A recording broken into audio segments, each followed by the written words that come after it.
और अब बात करते हैं यहाँ से शुरू हुए मरु महोत्सव की। मरु महोत्सव 2022 की धोरों में खूबसूरती के रंग और आज से 16 फरवरी तक डेजर्ट फेस्टिवल की धूम नजर आएगी। 16 को सम के धोरों में संगीत की महफिल सजेगी। 4 दिन तक धोरों में पर्यटकों का मेला रहेगा। तस्वीरें जरा देखिए, दुल्हन से सजी परमाणु नगरी।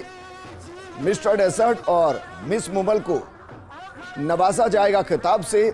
इस दौरान राजस्थानी साफा, मूंछों पर निसार दिल होंगे। पनियारी मटका रेस होगी, मेहंदी होगी, मांडना होगा। शाम को सेलिब्रिटी अफसाना खान, परमीश वर्मा की सांस्कृतिक प्रस्तुतियां होंगी। कोडी में कैमल सफारी जैसे शो आयोजित किए जाएंगे। लोक कलाकारों और कबीर कैफे की संगीत में महफिल भी दिखाई देगी। इसके अलावा मिस पोखरण, मिस्टर पोखरण, साफा बांधो प्रतियोगिता होगी, रस्सा कस्सी होगी, कुश्ती होगी, महिलाओं की कबड्डी होगी। वहीं हमारे सहयोगी राजीव गौड़ ने आरसीए अध्यक्ष वैभव गहलोत से एक्सक्लूसिवली बातचीत की, क्योंकि उन्हीं के हाथों इस महोत्सव का शुभारंभ हुआ है। उन्होंने क्या कुछ कहा, सुनिए सर। हमारी संस्कृति, हमारी पहचान, और ये पहचान केवल देश में नहीं बल्कि विदेशों में भी है। यहाँ के कलाकारों को जिस तरीके से, चाहे मरु महोत्सव हो, चाहे थार महोत्सव हो, यहाँ पर जब अपनी कला का प्रदर्शन करते हैं, दूर दराज क्षेत्रों तक इसका जो महक जाती है। मरु महोत्सव जिस तरीके से कोरोना के थपेड़े के बाद आया है, तो ऐसे में लोगों में उम्मीद जो थी, जिस तरीके से कलाकार और स्थानीय लोगों ने हिस्सा लिया है, उसके जो गवाह बने हैं इस क्षेत्र से प्रतिनिधित्व करने वाले कांग्रेस के नेता वैभव गहलोत के आरसी के अध्यक्ष भी है। इस वक्त हमारे साथ उनसे जान लेते हैं कि सर, कोरोना का जो काल है, लोगों ने बहुत तकलीफें देखी है, उसके बाद एक खुशी की चमक जो आप लोगों के देख पा रहे हैं, किस रूप इस मेले को देखते हैं? राजीव जी, देखिए, मरु उत्सव का जो इतिहास रहा है पिछले 40 वर्षों से, लगभग ये मरु उत्सव जैसलमेर की धरती पे होता आया है। और मेरा मानना है कि मरु उत्सव की अब एक पहचान अंतर्राष्ट्रीय स्तर पे भी हो गई है।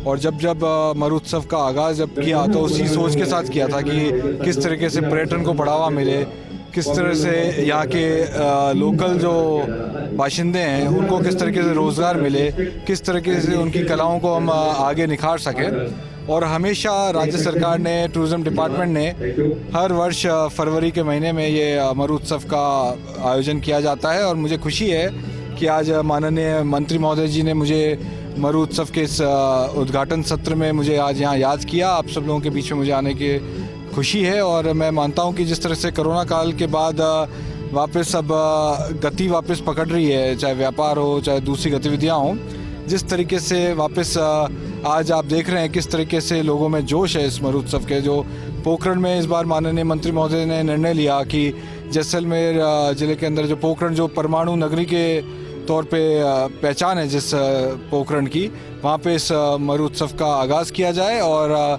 पोखरण की जो विधानसभा है, पोखरण की जो जनता है, उसको किस तरीके से हम लोग कोरोना काल के इस महामारी के दौर से जब एक कठिन समय के बाद वापस जीवन पटरी पे आ रहा है, किस तरीके से पोखरण में ये मरु उत्सव का आगाज़ हो। यहाँ पे लोकल जो आप समझ सकते हैं, जब कोई बड़ा आयोजन होता है तो निश्चित तौर पे स्थानीय स्तर पे एक व्यापार को बढ़ावा मिलता है, रोजगार के अवसर मिलते हैं। मेरी शुभकामनाएं हैं पोखरण की जनता को और मरु उत्सव के तमाम आयोजनकर्ताओं को। माननीय मंत्री महोदय जी, कैबिनेट मंत्री आदरणीय साले मोहम्मद जी ने मुझे आज यहाँ याद किया, मैं उनका बहुत बहुत धन्यवाद देता हूँ। आप सोचते हैं कि मुख्यमंत्री जी की एक दूरदर्शी सोच रही कि रोजगार प्रभावित नहीं होना चाहिए, उद्योग धंधे प्रभावित नहीं होने चाहिए, इसलिए उन्होंने सारे पहलू कराए, जांच कराए, लोगों से चर्चा की, उसके बाद मेले के आयोजन की स्वीकृति दी है। आपको लगता है ये दोनों पहलू महत्वपूर्ण थे?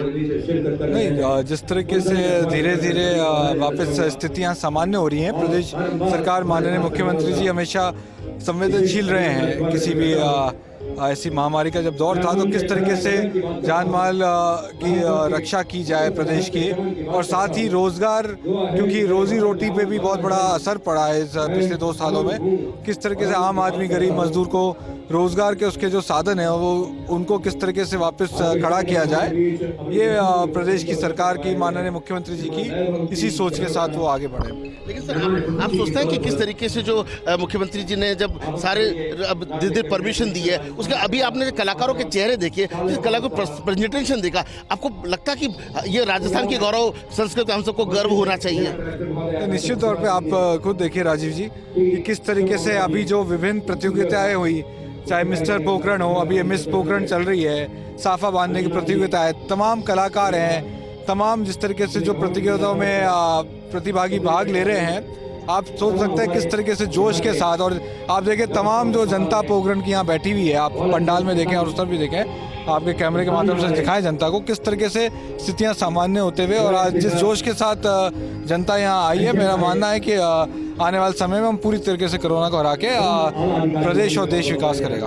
आप देख सकते हैं कि शक्ति और संस्कृति का जिस तरीके से समागम हुआ है। साले मोहम्मद जो यहाँ से मंत्री हैं, उन्होंने परमाणु नगरी को चुना। शक्ति यहाँ से पूरे विश्व के अंदर दुनिया के जितने भी देश हैं वो परमाणु का जो परीक्षण होता है उससे थरथराते हैं, और वहाँ पर संस्कृति का जो समावेश हुआ है। और जिस तरीके से आरसीए अध्यक्ष वैभव गहलोत ने बहुत बड़ी बात कही है कि मुख्यमंत्री की दूरदर्शी सोच और साथ में यहाँ के लोगों का रोजगार सबको ध्यान में रख करके, और जब स्थिति सामान्य हुई है तभी कदम उठाया गया। और ऐसे में निश्चित रूप से जो सैलानी आए हैं, जो कलाकार हैं, स्थानीय लोग हैं, उनका खुश होना लाजमी है।